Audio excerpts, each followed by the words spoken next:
This is the RuncamThumb. Stay tuned for an unboxing, review, and a giveaway. This $49 action camera films at 1080p, 60 frames a second. It has a built-in gyro and only weighs 9.8 grams. It has a 150-degree field of view and comes with an ND filter. All right, let's go ahead and open up the box and take a look at what we get inside.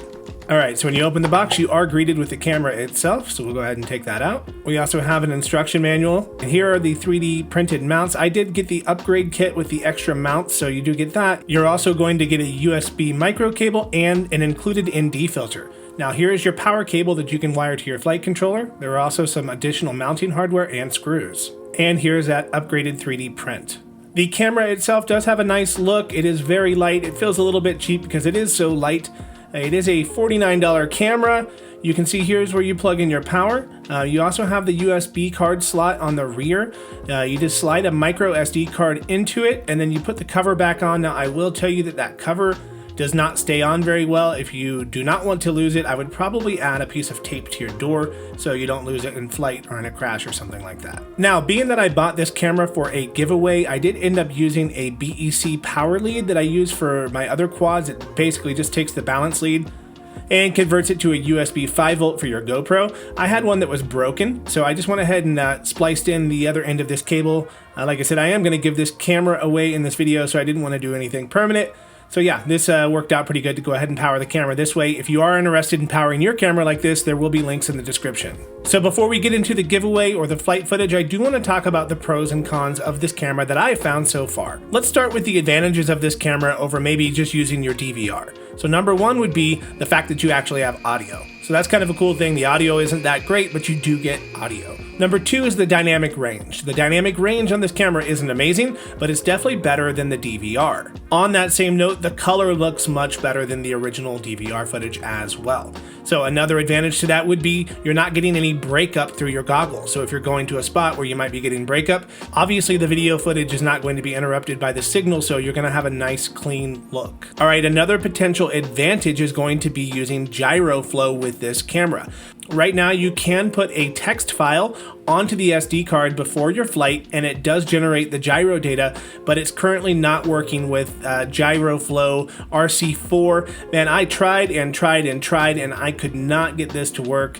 Officially it says that it doesn't yet. I think it's going to be either a firmware update on the RunCam side or an update through GyroFlow to get this to sync up. But yeah, I just couldn't get it to work quite yet. All right, and being that this footage does have more dynamic range and the color is better, it makes it easier to grade this footage than it would DVR footage. So that's another advantage. The footage coming out of this camera is 1080p, which is better than the 720p that a lot of people have on their DVR. So that's also an advantage. Obviously, a great selling point for this camera is the price. At only $49, you really can't go wrong with that price. This camera also only weighs 9.8 grams. So if you're using a really small quad and you're looking to save some weight, this is probably your answer. And obviously the size is very small as well. It's about the size of an Insta360 GO2, maybe a little bit smaller. Another great feature is that the ND filter is actually included with this kit, so that's a huge bonus. You don't have to buy a separate accessory. Another great feature is being able to hot swap your SD card. If you fill it up, you can put it in another card.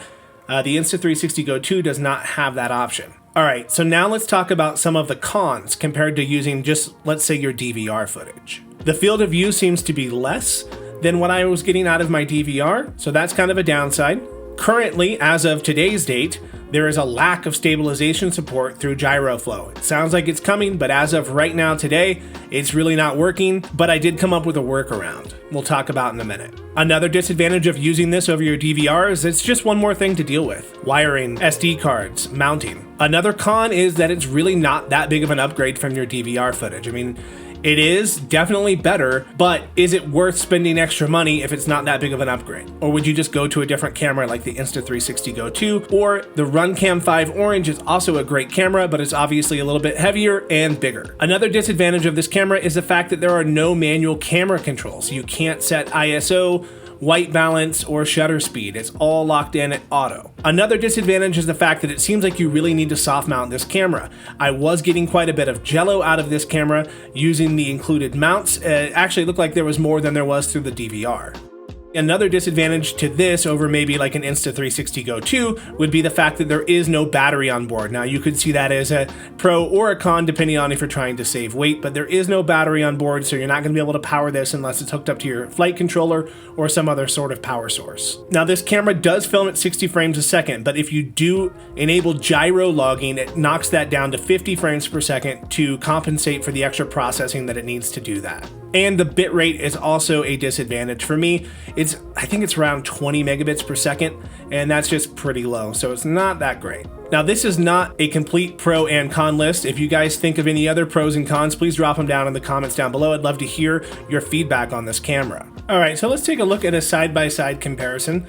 The video on the left is straight out of the RunCam, and the video on the right is from the Polar Nano. That is the DVR footage. So as you can see, the RuncamThumb does have a little bit better color, dynamic range. It does seem to blow out the highlights a little bit more, and there does seem to be a bit of extra jello in this footage. Now, it could just be the way that I had it mounted. It wasn't exactly the best mounting for it. You could probably do some sort of soft mount to reduce that a little bit more. You can also see that the field of view is more narrow on the RunCamThumb than it is out of the DVR. Now, as a comparison, this is footage from the RunCam 5 Orange. This is a $99 action camera. It is 4K. It does way more than the Thumb, and it is larger, but the difference is huge. You can really get some great results out of this camera. So if you're looking in the budget line of cameras, if you can afford the weight and the size, I would recommend going up to the RunCam Orange 5. And if size is an issue and weight, I would recommend going with the Insta360 GO2 or the Caddx Peanut if you can afford the extra price difference. We're talking about a several $100 price difference to move up to this camera, but the image quality and stabilization is on point. And as I mentioned, as of today's date, stabilization does not work with the GyroFlow in-body CSV file that comes on the camera. I've tried it, couldn't get it to work, but I was able to export the gyro data from my flight controller. If you are interested in doing that, check out this other video that I recently made that explains everything.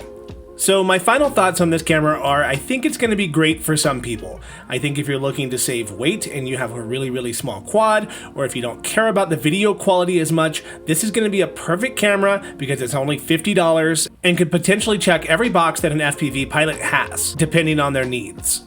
Personally, I don't see myself using this camera, and that's why I want to pass it along through this giveaway to somebody who could actually use this camera. So in order to win this camera, you need to do 3 things. Number 1, you need to be subscribed to my channel. Number 2, you need to visit my website, adventurefpv.com, and sign up as a member. And number 3, you need to leave a comment down below with the hashtag AdventureFPVThumb. I'm going to pick a random winner, and I'm going to announce it in one of my upcoming videos. So make sure you're subscribed to the channel and check out my upcoming videos to see if you won. As always, I want to thank you guys for sticking around till the end of the video. If you like this video, please leave a thumbs up, drop a comment down below, and make sure you're subscribed to my channel. We will see you in the next one.